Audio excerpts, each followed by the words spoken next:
2 question 2 has caused quite a lot of anxiety, perhaps really just because of the distinct wording and phrasing of the question, which is maybe not quite the norm, not quite what we're used to. I think many of us have got very distinct ideas about what's meant by summary, particular definitions of summary, really perhaps for colleagues who have taught IGCSE in the past or functional skills, and this seems to be quite a different definition. However, I think to reassure ourselves, the key for this is always to look at the mark scheme first.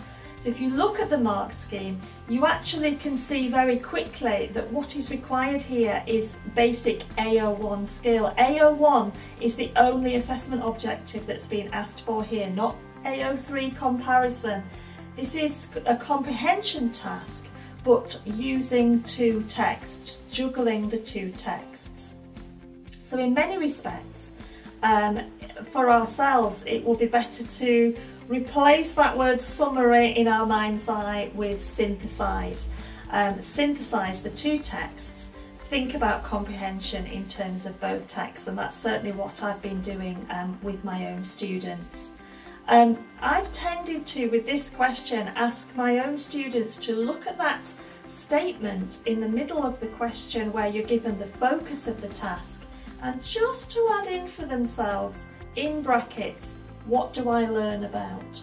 What do I understand about the focus of the task? Just really to remind themselves of the methodology, that this is a comprehension task, and to prevent them from slipping into AO2, to prevent them from slipping into how.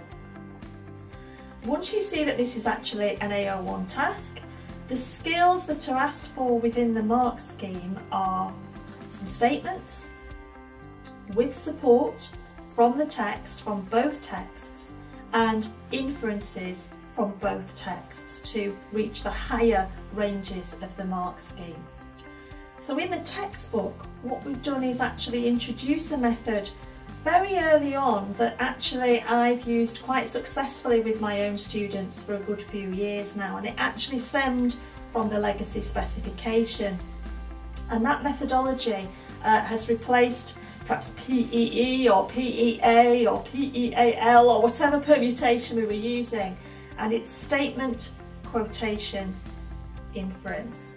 And I actually devised that method from the mark scheme in the previous specification, and it's been carried forward if you look closely at the mark scheme. Statement, quotation, inference, it was in the mark scheme, and it's what I was asking examiners to annotate when I was principal examiner on the previous paper. I was asking them to identify those features very clearly. So realistically, if that's what we were asking examiners to identify, it began to be absolutely natural to think this is what students should be using in the classroom and relating to that method themselves. So I now use the SQI method right down into year 7 with my own students, and it's very memorable for them and they know exactly what they should be doing for each component.